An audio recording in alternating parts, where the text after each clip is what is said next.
Hey, good morning. It's good to see you today. My name is Philip Thomas, pastor of Journey here in Elgin, Texas. This is Tom Burns with the Redeemed Idiot. This is our day after podcast. It's 2 days after, but close enough. Day after, just it's a period of time. It's kind of like the end times, right? Like we may be in the season, right. We don't know the exact day, but we know the season. Yeah, so we're in the season of doing the day after podcast. That's exactly right. So we are continuing to go through Nehemiah, and read a lot, right? So I read the whole chapter 9, basically, of Nehemiah, and I just thought it was important. It shared a big picture. I don't know, what were your thoughts as we were getting into Nehemiah chapter 9? Enjoyed it. This time I was actually up there with the sound system, trying to learn that as well. But looking down, so reading it and listening, and I was actually, anyway, it doesn't matter. Very prophetic. A lot of prophecy in that book, or in that chapter, a lot of prophecy being talked about. And you went down the thing about covenants and all this other stuff. So really an interesting chapter if you really stop and think about it. It's kind of like things are starting to come to a head and full understanding of Nehemiah. Yes. Yeah, I think so, because it really brings the whole history, if you will, of how the people got into the mess that they're in. Right. And one thing that I find interesting is that the people recognized it, right? Like they were in sackcloth and ashes. Yeah. Yep. And then they renewed that covenant with the Lord. However, this is in the 400s BC, right? That after this, it kind of goes downhill again pretty quickly. Oh, it does. In a different way, though, right? They actually become more Pharisaical from this point, right? Right, and it's interesting that all of this history that is pointing to a Messiah, that they still missed it, right? So now we're only about 400 years or so until Jesus actually comes, right? And they miss it, even though they've had these renewals and things like that. I thought that's kind of interesting. No, that's really interesting. And especially now, because they're still under exile, and they're very renewing themselves, probably very, very motivated. Like, okay, we're gonna be getting out of this. We're gonna get our promised land. Yeah. But here, what there's on the horizon is coming Alexander the Great that starts to develop, turns into the Roman Empire, which they're like, still here. Yeah. Yes, that's a great point, because that is it's funny. A lot of times we look at scripture and we don't connect it with world history. Right. But you're exactly right. It'd be 100 years later, 150 years later, ballparkish, that Alexander the Great comes in and basically changes the world, right? Because Alexander the Great makes it to Iraq, to Babylon. Yeah. Right. That's where he dies, whether he was murdered or we could go down. That'd be kind of fun, right? Right. But he was killed, and then basically his 4 generals take over the different areas. One of them is in Egypt.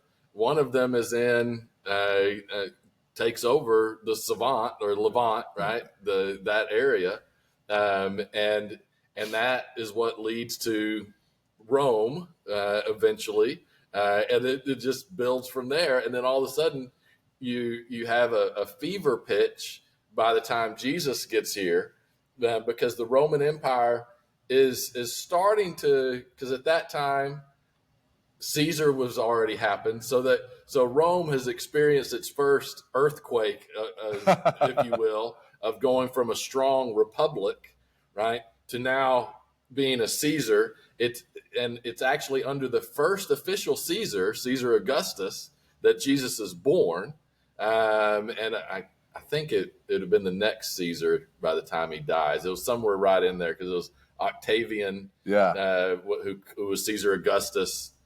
So it's second Caesar. Yeah. But I say all that because they would have seen, it makes sense that the people would have seen that as an opportunity, right? As when the Republic of Rome kind of crumbles, and all of a sudden you have a general named Caesar that's going in and bringing his army across the Rubicon. That's obvious that, hey, this is a political turmoil that Rome, maybe this is the time that we need to break away, right? And so it makes sense that they would be looking for a Messiah, but yet they still missed because they didn't understand who the Messiah was going to be.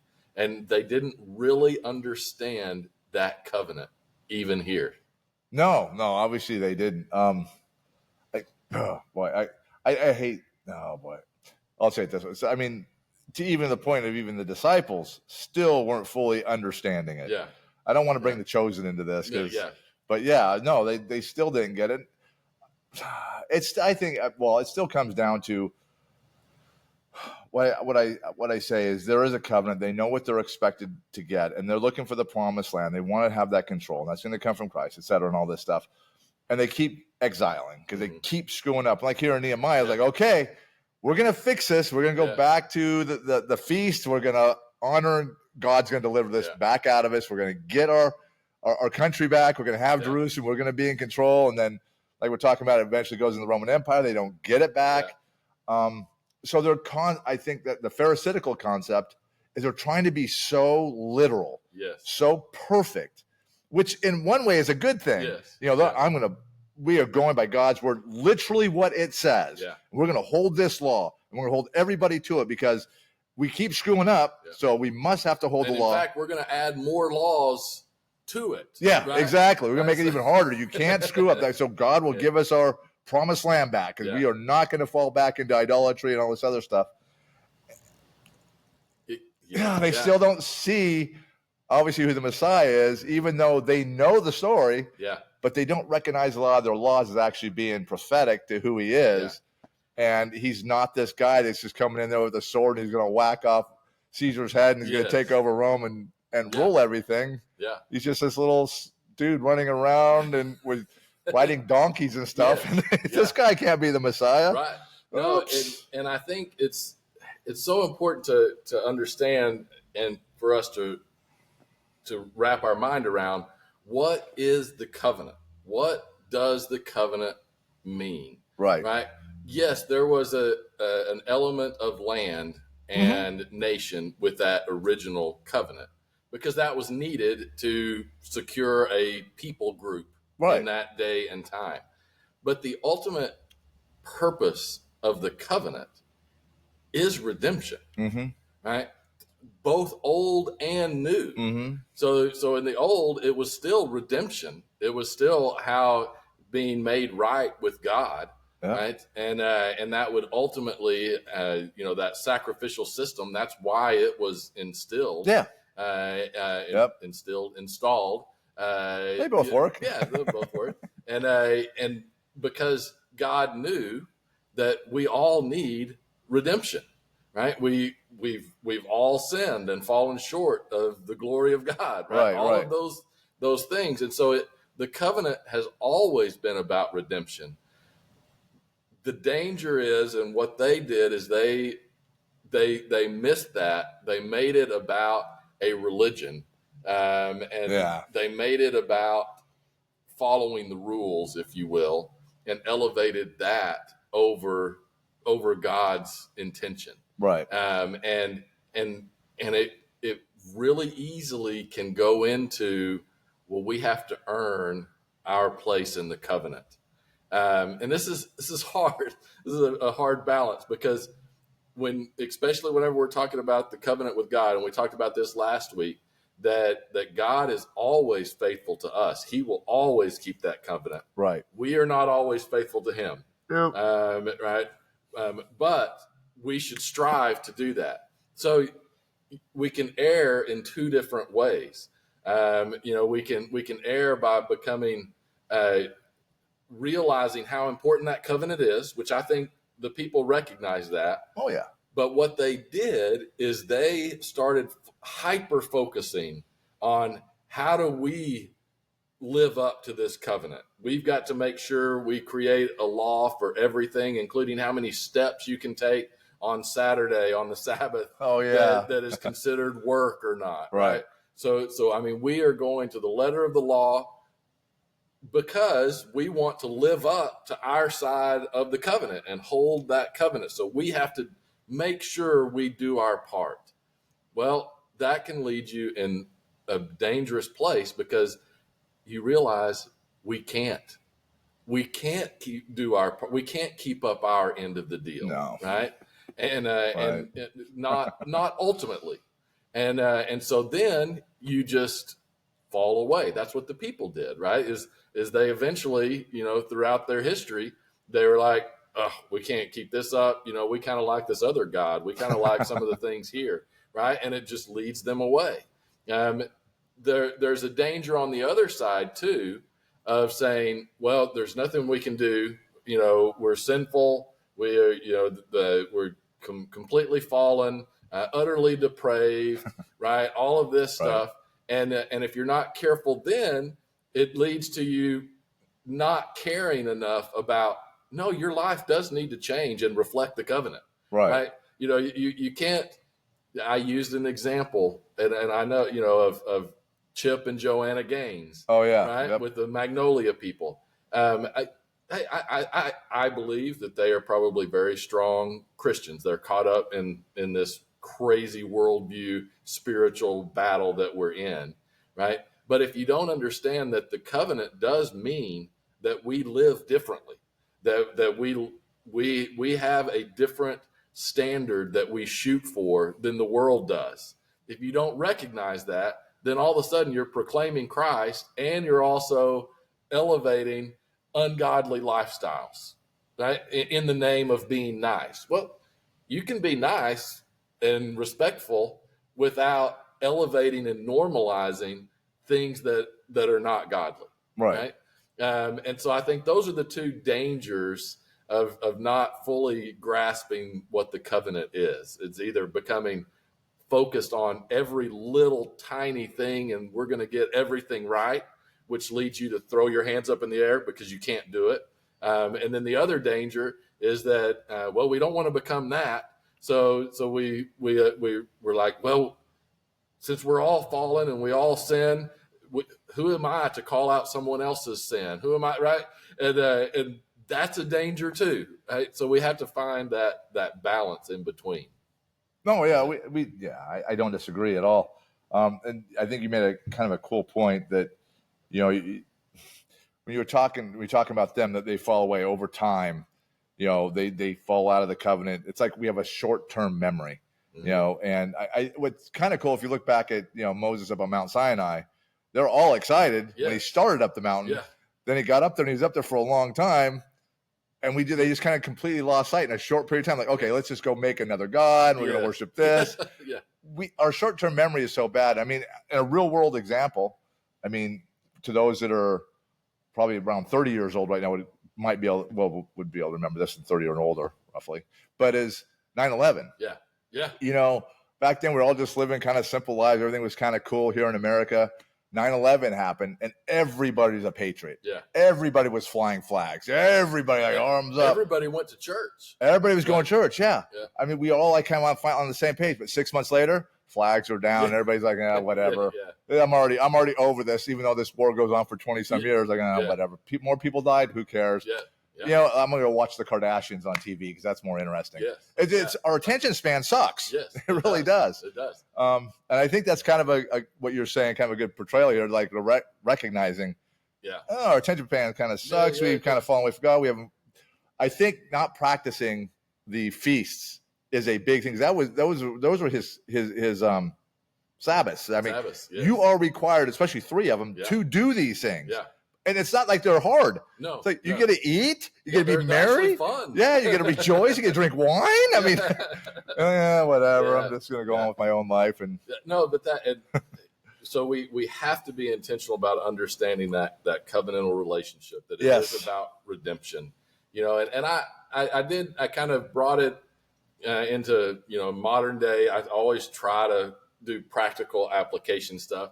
one of the directions I went, I do think it's dangerous, and I've been seeing this. What are your thoughts on this?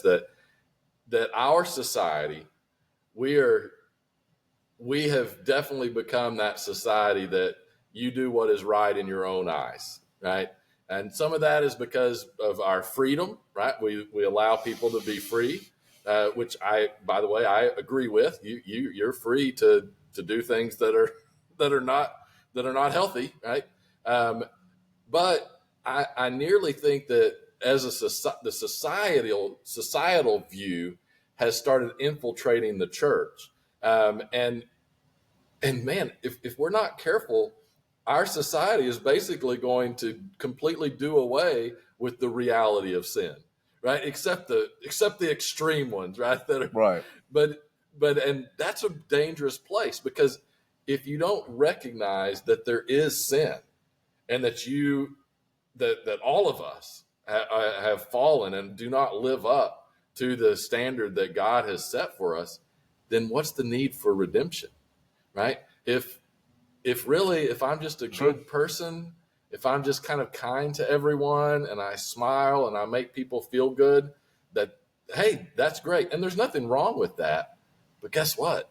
That's not where redemption comes from.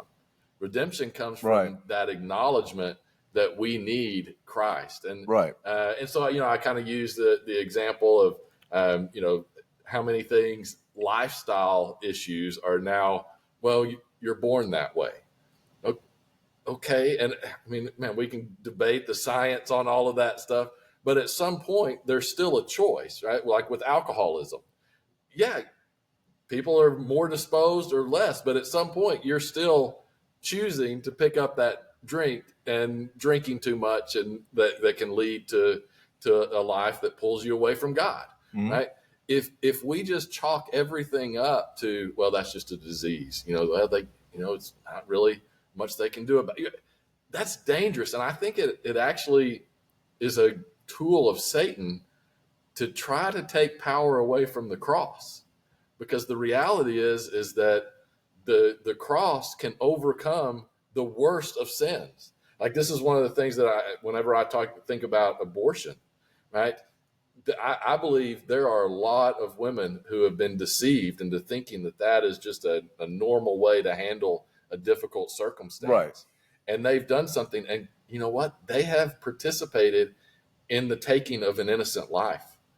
The only thing that will be able to bring restoration to them is the power of the cross. That God will say, yes, that was wrong, but I forgive you. I am a God who is merciful, abounding in love. There's that place there in Nehemiah. He says, but you are a God ready to forgive, gracious and merciful, slow to anger, abounding in steadfast love, and you did not forsake them, right? So by us pretending that things that are sinful are not, that's a tool of Satan to keep people from recognizing their sin and then going to the only place that they can actually find true forgiveness, true repentance, true restoration is from the cross of Christ. Does that make sense? No, I think it's perfect. I think all those examples are really good. I mean, you bring up, well, first you made the statement, how did you say that? Wise within yourself, or however you said that. Everybody does what is right in their own eyes. Right in their own eyes, exactly. And I think that's a huge issue, because you actually were kind of talking a little bit about the church at the same time. Mm-hmm. And that's a Proverbs thing. Yeah. Don't be wise in your own eyes. But that's like, don't be trying to look for God's wisdom. Yeah. Don't just say whatever you feel like you need to say to win people's hearts, minds, and all this other stuff. Yeah. And that's being wise in your own eyes. Like, what does God actually say? And you've talked about this before, and it's still one of my favorite things you ever talked on. To open my eyes is the difference between love and empathy. Yes. I mean, you have to have empathy, but there's that love aspect and being wise in your own eyes. And now you're talking about, like, bring up abortion. A lot of churches have swung to the super empathetic side. Yes. Like, oh, hold on a second, and being supportive of it. And that is a physical decision you make. Mm-hmm. I mean, yeah, that's a physical decision you make. I mean, where you take alcoholism, that's an addiction. It's an addiction. And I remember, and I'll be honest, I mean, I've been to rehab. And this is, I can't even count that many, 30 years, 40 years ago, whatever it was, yeah. not quite, a long time ago. Yeah. But anyways, and I do remember one of the things I learned in there was this thing called THIQ, which is an abbreviation thick for tetrahydroquinoline, something like that. And it's a chemical in your brain that feeds the addiction. Like you desire it. And correct me if I'm wrong in what your point is on this, and if we're on the same page on that, is okay, if you're with Christ, right? And like Paul says, we are slaves to the flesh, even after we have Christ, that once you have Christ, you have that addiction, but you recognize it's a problem. Yeah. And it's not that Christ is going to just automatically just make you come out of the addiction, but by recognizing it, you can seek that help through Christ and through others. I mean, you know, and I think that's part of, what we're kind of called to do, because no matter what, like you said, we're all going to sin. We all sin. Yeah. But there is others out there that have probably been in those same sins, those same addictions, you know, that have Christ and can help you get through these things. Yes. That you're not just automatically forsaken by Christ. No, He's like, I know you're going to have this problem. Yeah. But don't ignore it and just go run slandering in every bar, club, and everything else, and get drunk, fall down on the thing. Yeah. You know, paint yourself green and Jello and be naked and flop on the floor type thing. And say, well, I'm forgiven, and this is just something.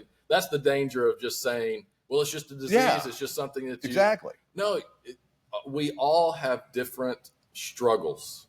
We all and man, why? I don't know.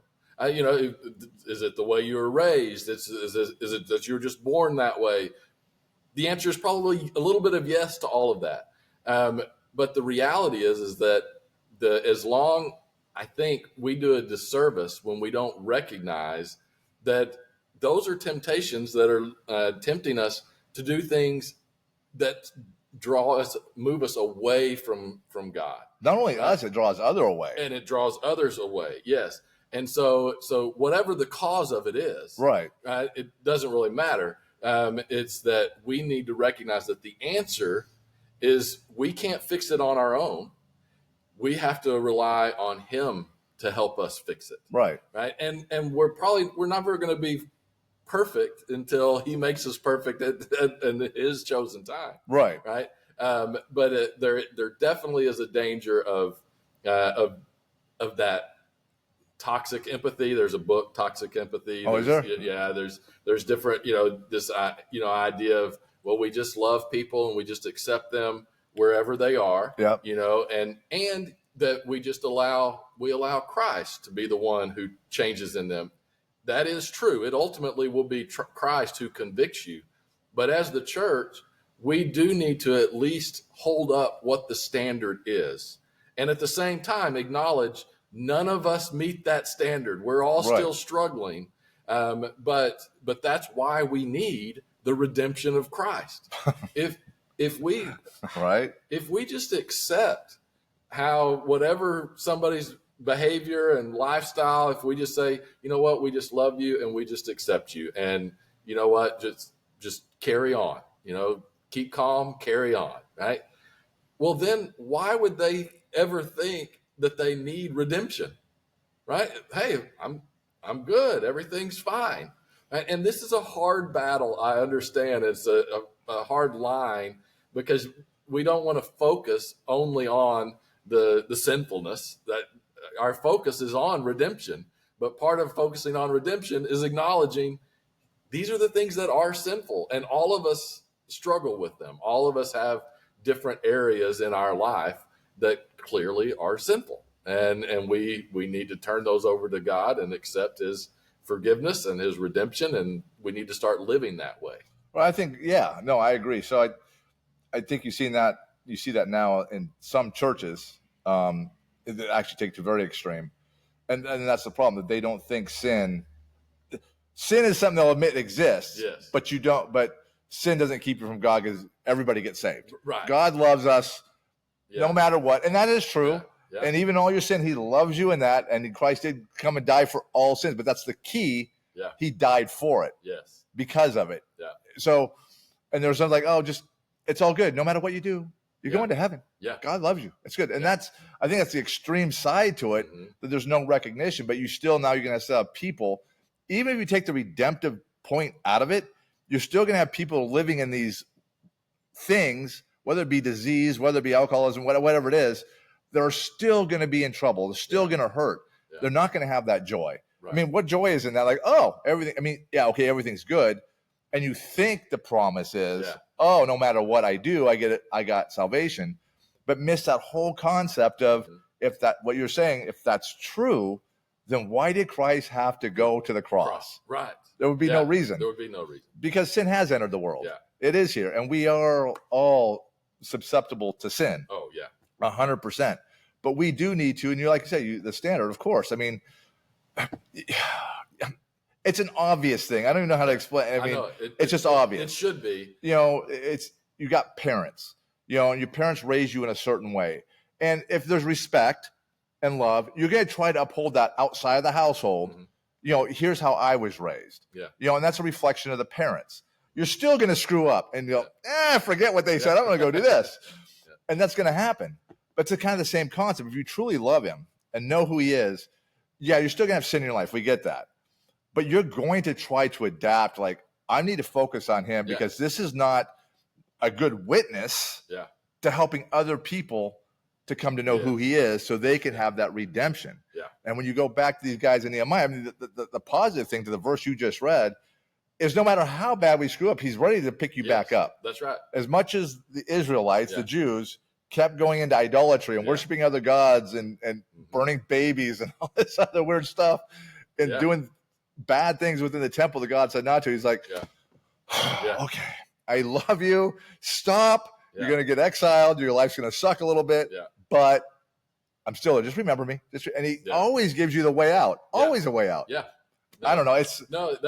And I think that's an important aspect that I kind of hit on and that I do think is important for us to realize is that whenever we're reading through Nehemiah and you're seeing, you know, this societal swings right, up and down.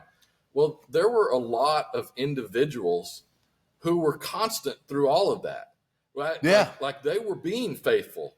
They weren't following the other gods. And and they were seeing what was happening in their society, and they were like, "Hey, wake up!" Right? I mean, it talked about the prophets, and that at times they would kill the prophets because they didn't like what the prophets were saying.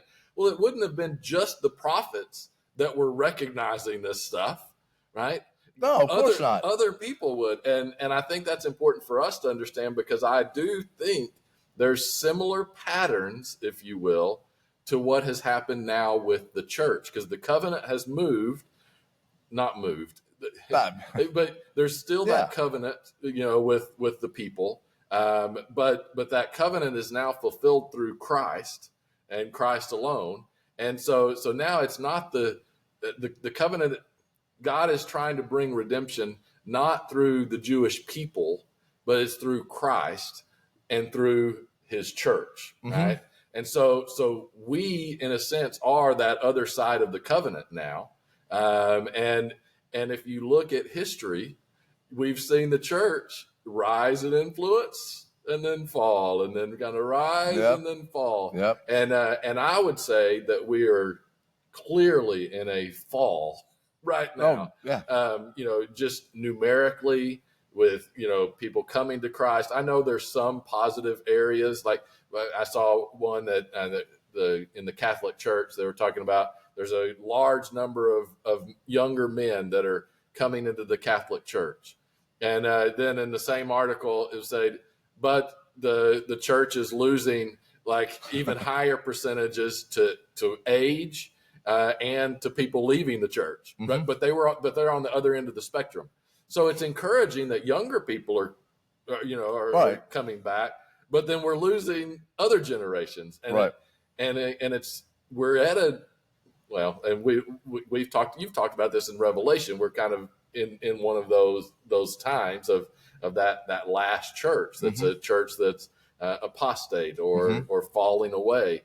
And so two things can be true at once. You can remain faithful but yet still get caught up in the societal decline because society itself is not remaining faithful at all.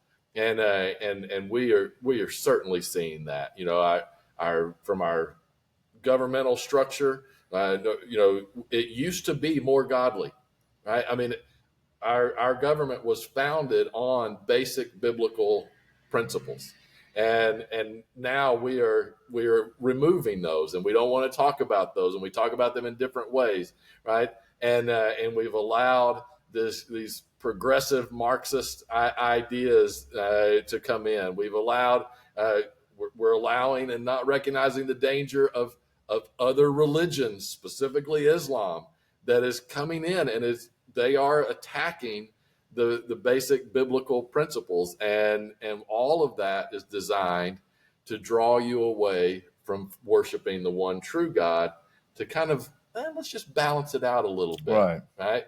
Well, those little steps are what always lead to societies becoming idolatrous and then just continuing to go down.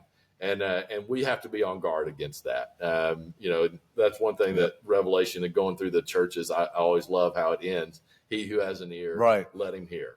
Right. So we can remain faithful and true and resist the temptation to be idolatrous, and even if society around us has completely given over to following their own way, doing what is right in their own eyes. So. Exactly. And I think your example of there were people, Israelites, that remained faithful. They did not fall into these traps. They were the minority. Yeah. But, it makes it hard when your king is following these idolatrous ways. Yes. Because you're going to look up to that person you think is the senior, the guy that has the most intelligence. You could apply that to a church as well. Yeah. Oh, yeah. And to a government. They're following with some like, no, this isn't right. But the mass and by leadership cause a fall. Yeah. So I think that's an important thing that definitely relates to today. Yeah. And in every way, shape, and form, obviously, because we are followers. Yeah. The most recent thing everybody can look at, COVID, wear a mask. Boom, everybody wore a mask. Yeah. Go get a shot. Boom, people popping shots. Without really looking into it, it's like, our leaders had to do this. Yeah. It's like, is it always the right thing? What's the full truth behind it? I mean, take a look for yourself. Don't just follow. And that always goes to the idolatry. Who is our true leader? Exactly. Right? Exactly. Yes, there are earthly leaders that we should follow and that we should that are real. However, our ultimate allegiance is to Christ and Christ alone. Exactly. Right? To Christ and Christ alone. So, like you bring up Islam, they are godly, because they follow a law. We're not going to get into that right now, but yes, but they're denying of who Christ is the ultimate element of idolatry. So so when you're taught, I'm just saying this for anybody who might be listening, going, well, they're very godly people. They pray 5 times a day. Yeah. They do all these religious sacraments and all the things and they're really good people. That forget the extremists, but it's like, hold on, they're godly. They're godly. But they are denying who the Christ truly is, and they drive people to not believe who Christ is, and that is ultimately a huge idolatrous. Oh yeah, it's massively idolatrous, and that's obviously if Christ is not God, then what God are you worshiping? That's right, and that's this is one of the great tactics of Satan. Oh man, is that he has made us question. Well, if I'm a good person, and I treat people well and I love people, which by the way, a huge number within the Islam community actually do. And there's a large number who are pretty radical, but if I just am nice and accepting and loving, then hey, I'm going to be okay, right? That's the goal. No, the goal is not how you act, it's who you worship, right? And now who you worship should impact the way you act, right? But we have raised the way you act above who you worship. That's at the heart of idolatry. So the most dangerous thing that Satan can do is to create an idol that encourages you to act kindly and nice and good, but yet you're doing it because you're following something that is false. That leads you away from God. That you will never experience redemption. You will not experience salvation if it is not through Christ. That is so true. And that is where we are today. You're so true. And I think an easy example, I think the world can see is just an element here in America, is we tend to, on the mass, we worship politics. And that's we always, follow somebody, no matter what they say, whether you're on the left or the right. Most people like steadfast, no matter what this side says. I'm 100% going to follow. I'm not going to question it. If I disagree, I'm 100%. Both sides. Yes. And we're not looking at the God part to this. Like, what is God? Yeah. Where's God in this? Yeah. Well, no, it's Trump, or it's Biden, or it's Kamala, or whomever. Yeah. We're following politics. Well, we worship. We worship a governmental structure. Right. It That's doesn't the best matter way to what say it it. is. Yeah. Ours is different because we actually have people that compete to get to that top. right. But it is worshiping government. That is what, and we've talked about, man, we're not going to go down this rabbit hole, but one of the enemies that will destroy, and its goal is to destroy the things of God, is what we now consider these Marxist mentalities. What at the heart of what that does is it raises government institutions, human institutions, to the place of worship. Right. It doesn't use that language of worship, but that's what it's doing. It says, no, the government will take care of all of this. Well, then if government is supposed to take care of everything, then what, as followers, if we're not careful, what will we start to follow? We will start to follow that, right? It's a subtle way of idolatry, of bringing people, and you can follow that and be a really nice person, but yet you are committing idolatry, which means you're not experiencing redemption, and you won't experience salvation if you do not find it through Christ and Christ alone. Exactly. I think this series you've been putting out on Nehemiah, if people go back and listen, it's not just a little story about building a wall, and there's so much in it. If you look beyond just the words, and kind of like when you did the whole thing on the when the crucifixion of Christ, or Palm Sunday, or Easter Sunday, or however you want to look at it, is your explanation, kind of looking into that week where it went like he's exalted on Palm Sunday, and then a week later he's killed by the same people. A lot of them were exalting him. So you have to look kind of like, why did this happen in a week? I think what you've done a really good job on with Nehemiah, it's not just like, here's a story about building a wall and some guys are in exile and they did some screwing up and that you're really laying out. There's a bigger understanding to then and versus now, what they were experiencing and why things happened to them. It's the exact same world we live in today, that we can see more from it than just a little simple story. And I think you probably talk to most people, they're not Nehemiah. That's a book in the Bible. I mean, really, a lot of people don't know. It's not one of the big ones. Like, no, it's not Exodus, Genesis. You know, it's like, Nehemiah, I don't ever heard that word before. But when you hear the story and see what's going on with the Israelites in the world, what you've done is like going, it's just like today. Yeah. Learn from the history. Human nature is the same yesterday, today, and forever. It is. Thankfully, God is the same yesterday, today, and forever. And He is a God of redemption, and that's ultimately what He desires, is for all to come to know Him. So, all right, well, we're going to wrap our time up.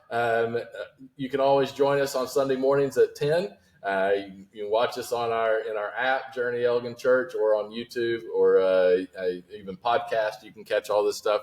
Also with Redeemed Idiot, look at his pages as we talk specifically about Revelation. But the way that Tom goes through that is it's bringing all of this. It's one story. It's one narrative through the whole Bible. It's about redemption, and Revelation is just bringing all of that to fruition. Yep. So it's all about redemption and being redeemed through Christ. So hope to see you next time. Thanks for joining us. See you.